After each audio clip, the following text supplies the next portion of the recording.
The young man and the young woman looked even younger than their years as they left the offices of country properties limited with a view orders to view in their hands. They were indeed two young people very much in love and recently married, and they were looking for a house. They had been married for just 6 months, and when they got married on that cold December day, they had believed that they would soon find a place to let, and it did not seem necessary to wait for that happy day before setting up home together.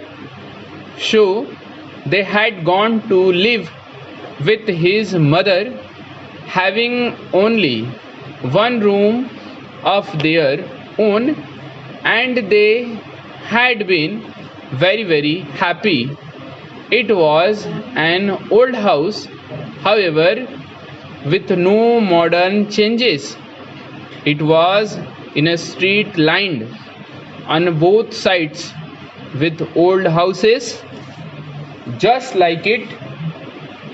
And when April had come and the days grew longer, the young married people all at once began to long for a little house of their own, with their own things in the rooms, and with a little land at the back and in the front where they could plant things and watch them grow.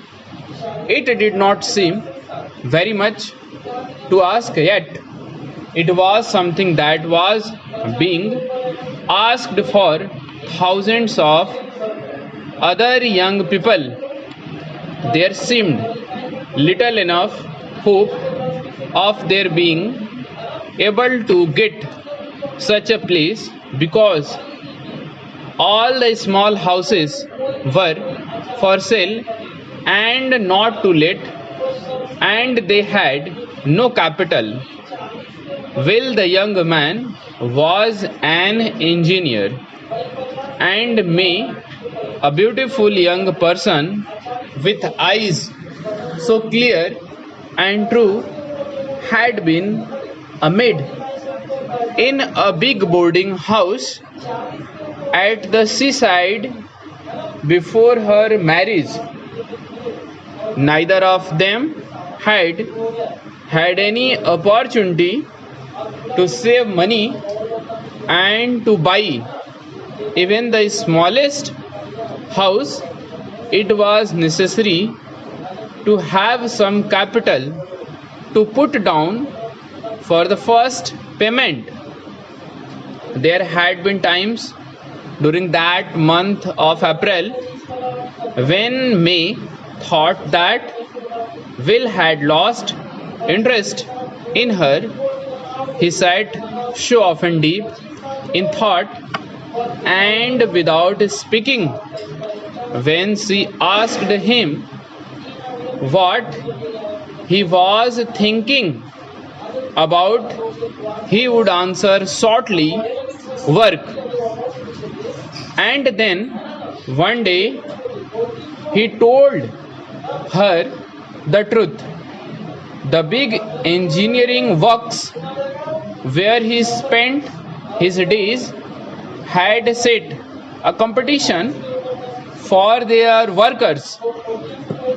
The company desired to cut its operating costs, and being a forward thinking undertaking, it believed that the workers themselves, who had to do the work might probably be able to think of ways and means of improving methods. The first prize was to be 500 if the best suggestion put forward seemed worth that sum.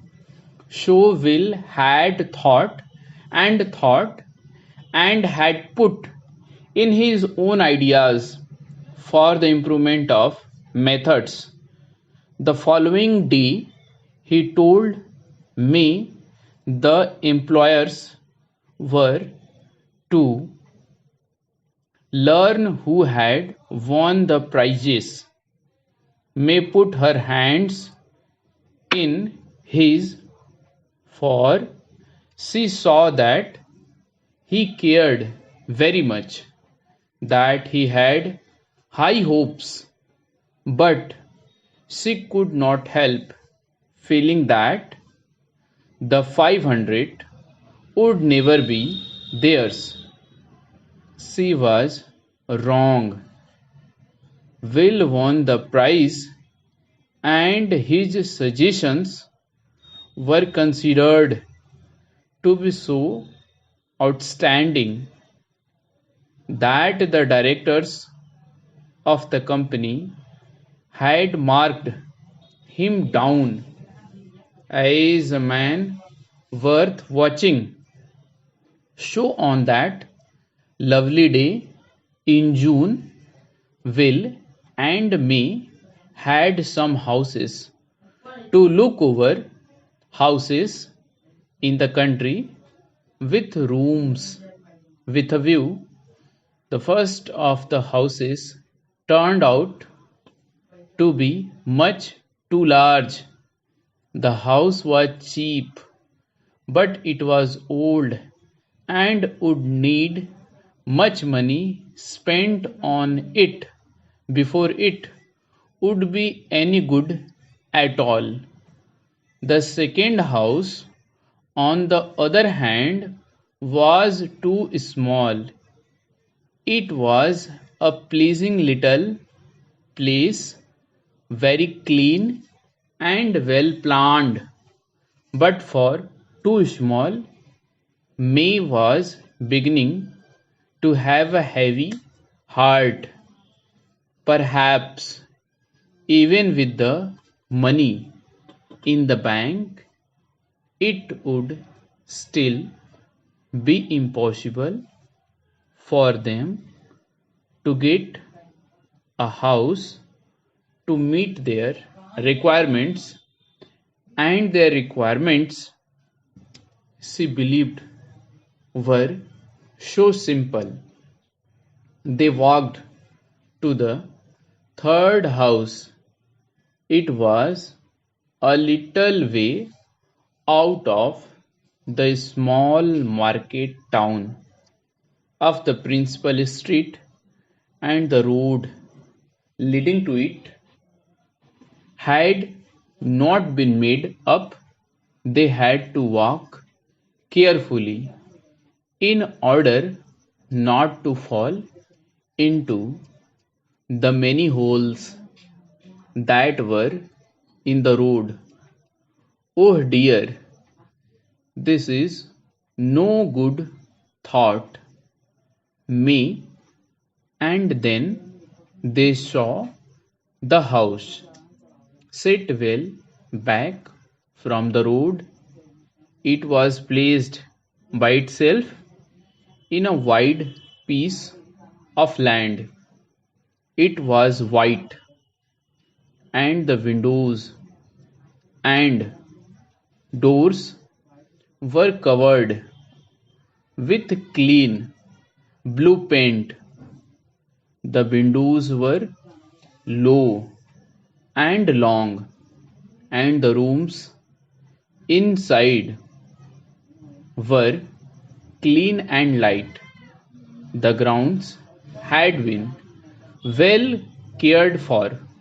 Oh, what a wonderful place! May cried, and she knew that She must leave her married life in that house and in no other, and the hearts of those two young people were light, and they seemed to walk on air as they returned to the property office to put down some money and sign some papers.